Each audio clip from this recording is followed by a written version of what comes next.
C'est à lire avec Raïssa Diaby.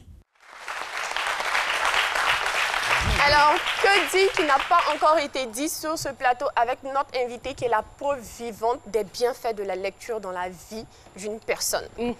La semaine dernière, on a parlé de comment choisir un livre pour notre enfant. On a dit qu'il fallait tenir compte de son âge, de ses centres d'intérêt aussi.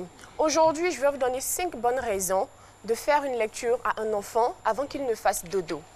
Alors, raison numéro 1. Et s'il ne fait pas dodo? Les enfants, là, ils n'ont pas sommeil. Mais oui, la lecture, ça aide à avoir le sommeil léger. Oui, c'est l'une des raisons. raisons. On entend nous voir alors.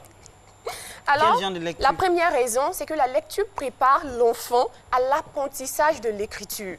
Quand il voit un mot, c'est constitué de plusieurs lettres. Parfois, il veut essayer de former un A, un O, un I. Et c'est ça l'avantage. Ça va aider l'enfant à apprendre à écrire et ensuite à connaître un mot. Raison numéro 2, la lecture va développer le langage et le vocabulaire chez l'enfant. Alors, vous savez, une étude a démontré qu'un enfant, à partir de 3 ans, est influencé par les différents mots qu'il entend dans son entourage. Donc, avec les contes et aussi avec notre langage habituel, faisons attention, prenons toujours la peine d'utiliser de bons mots. Pardon, merci, s'il te plaît, c'est gentil. Ainsi, l'enfant, il s'habitue aussi à ces genres de mots. Raison numéro 3. Raison numéro 3, la lecture favorise le développement de l'imagination chez l'enfant. Vous savez, c'est bien quand vous allez faire une lecture à votre enfant, c'est bien de créer tout un scénario. Ajouter des chapeaux, des lunettes, la lumière basse.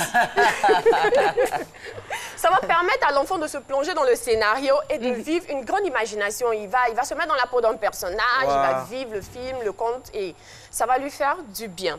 L'avant-dernière raison, c'est que la lecture facilite la transmission culturelle. À travers les contes et les histoires, on apprend sur nos cultures. Sur un conte, on peut apprendre, par exemple, le conte de la reine Pokou. On apprend la légende des Baoulés. Donc, c'est important de lire des contes les soirs à l'enfant avant qu'il ne dorme. Et la 5e raison, qui est pour moi une raison très importante, c'est que des moments de lecture entre enfants et parents permettent de créer des liens affectifs, des liens de confidentialité, de sécurité et d'amour. Ça crée un environnement sain et l'enfant a confiance en lui, ça développe en lui une certaine confiance. Surtout alors, quand vous êtes en train de lire comme ça, de dire un conte à l'enfant, l'enfant est sur votre poitrine, il y a cette chaleur-là. Oui, près de lui, sur le lit, c'est important. Pendant ce moment, ça va à côté. Elle est jalouse. C'est important. Donc, c'était les 5 raisons que j'avais pour vous aujourd'hui. Faire une lecture avant de dormir à un enfant.